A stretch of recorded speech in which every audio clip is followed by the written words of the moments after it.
94XO, it's MonneXo, and I'm here at the grand opening of St. Louis's first Creole Soul Cafe, Juanita's, and I get to speak to the head chef, Curtis McCann. Stay tuned. You're watching 94XO.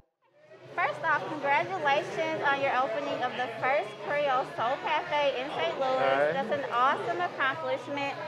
Where did the idea come about? Because I know you've been cooking for a long time now. So I'm not from the South, but I love New Orleans. I travel there a lot, and I always loved how in New Orleans, every other block was a mom and pop's restaurant. Okay. You didn't see too many franchises. You saw those small little cozy places that really felt like family for me. So I'm like, that would be pretty dope if I could bring that back to the Midwest. That's really cool. I've never been to New Orleans. No, yeah. Never been to New Orleans, so I think the experience of bringing this to St. Louis is really dope. Being able to experience that Creole soul food thing. So, what brought you here? So we're in Urban Eats, right? All right, so Urban Eats, I actually never knew this place existed. I was scrolling through Craigslist, and I was like, wait, I fell in love with the outside first. I'm like, okay, that's ideally what I had envisioned for a cafe. And I came inside, I met the owner, John Chin, of the building. We just kicked it off. We both understood the concept, and we both were on board with it. So it was an instant connection. We were like, yeah, let's go with this one. So being in Dutchtown, was that something in your mind that you wanted to be in this area and then you found out about Urban Eats, or is it more of like, oh, I found out about Urban Eats first? Because I've never really been in this location. So I'm from North County, so I actually found out about Urban Eats before Dutchtown. And then I started Googling Dutchtown. I said, oh, well, maybe we might love Dutchtown a little bit more. It's the largest populated neighborhood in all of St. Louis City. Wow, okay. 15,000 people, and it's the most mixed as far as race and diversity. So we were like, yeah, we would really love to be at Dutchtown. Okay. Now talk about your previous catering business that you had. So with the different recipes that you've made, the trial and error, the challenges before you got to where you are now. So we started in 2018. I did a tasting event. Invited like 100 people, charging just $10, but I gave them a 7-course meal. One of the standout deals we actually made was the Nashville hot chicken and waffles.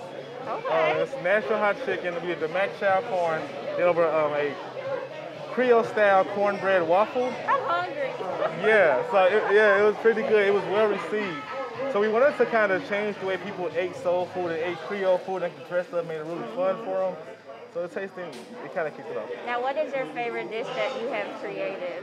I don't know if it's my favorite dish or if people have made it my favorite dish. I don't know. The voodoo pasta, people love it. I had a feeling as I was reading about it. I was like, oh, he's gonna people love that voodoo pasta. So all my sauces are from scratch. There is no pre-mixed sauce. Everything from the base on up to the root is my sauce. Okay. So I think the sauce makes the pasta really stand out really hard because it's spicy, but it's still thick enough so you know it's authentic. And it makes you full. Yeah, it's chicken, it's shrimp, andouille sausage, turkey sausage for the health conscious people. Okay. Fresh peppers, onions. So it's pretty good. Okay. Now, what other dishes do you serve here? So here, we tried to keep the menu be a little bit more diverse. So today we're just doing, of course, our entrees and our sides. But we have soups, we have salads, you can get the gumbo, sweet potato curry soup, we have po' boys, we have traditional soul food, the dressing, the red beans, the rice, the yams, the mac and cheese, we got all of that for you, all in one place. Mac and cheese, that's how I'm waiting for that mac and cheese. But now being able to have an actual place where people can come, grab their food, carry out when we can, sit down if able to. What are some of the challenges that you've been facing now where the different experience of, having a business where people can go to? I know it's packed in here. I think the biggest challenge I've had now is just being able to provide the customer service at the rate I want to in the middle of a pandemic, right? Yeah. So, you can't really shake as many hands. You can't really do as many table visits or, actually talk to people because you have to kind of, keep your space. So it's a weird trying to deliver the same level of customer service in a pandemic, but we're going to try our best to make sure we still create that feeling of the cafe. I'm excited for you. Do you plan to open up a bigger space in the future? I know it's kind of hard to say right now. No, we've actually signed a short-term lease here just to kind of really get a feel of the neighborhood. But the next location, we're going to go really big. We're going big with it. We're going big. Now, we're going to get into this game I have. It's called the Closer Jar. You're going to pick 3 questions out of the jar, random, super fun, makes your mind kind of think. But before we do that, where can people find more information about Juanita. All right. So you can find Juanita's on Facebook, Instagram, Juanita's Creole Soul Cafe. On Instagram, it's Creole Soul STL. And then www.creolesoulstl.com. If you want to know more about Curtis, I'm still cateredbycurtis.com. Chef Curtis, Catered by Curtis LLC. So yeah, it's all under one big umbrella. Make sure you support, guys. Now let's get into the fun part, okay? So you're going to go through the jar. All right. You're going to pick 3, so you can do one at a time. Ooh. And then you can read them out loud. Oh, it's on one. All right. What's your best childhood memory? My best childhood memory, I signed up for karate because my brothers loved karate. I hated karate. But I knew that every karate visit, my brothers would get ice cream. So I said, I'm going to go to... You signed up for ice cream? Yeah, so I signed up for karate class just to get the free ice cream. Because you get like 4 or 5 candy bars after your class. So I'm like, that's a deal, right? Okay, so how was karate, though? It was cool, but I mean... I only stayed so I could get the ice cream. Like, let's be clear about it. I don't want to be a martial arts expert. It was just for the ice cream. Right. And then we can do the next question. All right. I say they're really random. All right. What are 3 things you could buy together at the grocery store to make the cashier laugh? 3 things to make the cashier laugh. I don't know, because I only buy food now. But I randomly sometimes... I don't know. Let me try a different one. I don't know. I don't know. Yeah, I'm rigging the game, you guys. I'm sorry. All right, let me try this one. What is the most embarrassing thing you have ever worn? Oh man, this is just recent for me. Well, not recently for me, but I saw the picture.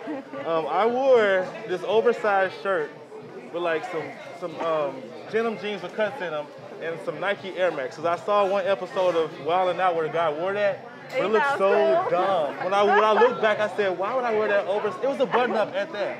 It's like I don't know what the look I was going for. You had a long t-shirt. Yeah, it's like, I kind of wanted to have like a casual, like I'm going to the airport, but I'm still kind of serious look. But it didn't work out that way. On social media. Yeah. My airport outfit didn't turn out so good.